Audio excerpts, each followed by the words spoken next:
Archimedes was a Greek scientist. He lives in Syracuse nearly 200 years ago. The king of the land wanted to wear a golden crown. He gave some gold to a goldsmith to make a suitable crown. After few days, the goldsmith brought the finished crown to the king. The crown was weighed. The weight of the crown was equal to the gold given to the goldsmith by the king. The king looked at the color of the crown. He had a suspicion. The goldsmith could have stolen some gold from the gold given to him. The king wanted to find out the truth. He asked his court scientist Archimedes to find out. The king said, "Find out how much gold had been stolen." How to find out the truth? Archimedes thought about the problem day and night. One day he was about to have his bath, but he was busy thinking. He did not notice the bathtub. The water in the bathtub was already full to the brim. He slid into the bathtub. Immediately a large quantity of water flowed over the brim of the bathtub. He noticed this suddenly. His brain wave worked suddenly. He jumped out of the bathtub, shouting, "Eureka! Eureka! Eureka" in Greek means, "I have found it." Different metals of the same weight have different volumes. Objects, put in water, will displace water. The displaced water will be equal to their volume. For example, an iron cube weighing a kilogram will disperse some water. But an aluminum cube of the same weight will displace more water than the iron cube. Archimedes knew all these theories. Using this as the basic knowledge, Archimedes worked out a plan to find out the purity of the crown. Archimedes took 2 bowls. He filled them with water to the brim. Then he placed each bowl separately in the middle of the large vessels. He placed the crown in one bowl. Water overflowed. It collected at the bottom of the outer vessel. Then he took a cube of pure gold. This cube of gold was equal in weight to the crown. He kept this gold cube in the middle of the second bowl. Here also water overflowed. Water got collected at the bottom of the outer bowl. Archimedes then measured the quantity of water in the 2 vessels. He found out the difference in the water overflow. The crown had sent out more water.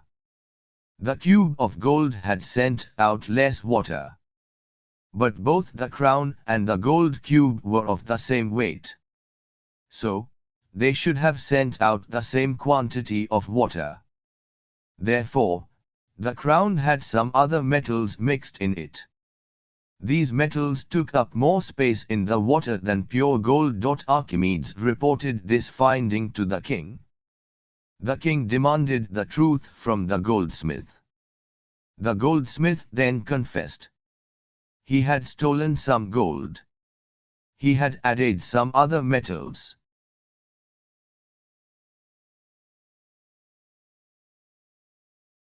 Leo Tolstoy was a great writer. He was a Russian. Tolstoy was a man of peace. He wrote many good stories. Each story has a valuable moral. Some of his stories are long, and some of his stories are short. The following is one of his stories. It is written in simple English for your sake. It was rainy season in Russia. In a certain village in Russia, the rain water was flowing in streams in a street. It had rained and stopped a little while ago. 2 little girls were playing in the street water. It was festival time. They were wearing new frocks. Malasha was the younger of the 2 little girls. Akulya was the older girl. Malasha stamped her foot in the water. It was a little muddy. The muddy water splashed. It fell on Akulya's new frock. Akulya was just rubbing out the mud. At that time Akulya's mother was walking that way. She looked at her daughter's dress. She scolded her daughter. "How can you make your new dress so dirty?" she asked. "Malasha splashed the water on me, mother," said Akulya. Akulya's mother caught Malasha. She gave 2 or 3 slaps on the back of Malasha. Malasha started weeping loudly. Malasha's house was close by. Malasha's mother heard her daughter Malasha's weeping. She came out in a hurry. "Why are you weeping?" asked her mother. "Akulya's mother beat me on my back," said Malasha. Malasha's mother turned to Akulya's mother in an angry mood. Malasha's mother abused Akulya's mother. Soon they started quarreling loudly. They called each other names. Their shouting continued. Other women joined them soon. Some supported Akulya's mother. Some supported Malasha's mother. The 2 fighting groups became bigger and bigger. The men also joined in the fighting. The quarrel became never-ending. At that time the grandmother of Akulya came out of the house. She told the men and the women not to fight. "It is festival time. People should not quarrel," she told them. No one listened to her. No one cared for her words. In the meantime Malasha and Akulya forgot about their quarrel. They became friends again. They moved away from the fighting crowd. They started letting paper boats in the running water. Now the old woman said to the fighting groups, "Look at the children. They have forgotten their quarrel. They have started playing again. They have become friends again. But you men and women still keep quarreling. Are you not ashamed of your tendency?" The men and the women looked at the little girls. They felt ashamed. They went back to their houses quietly.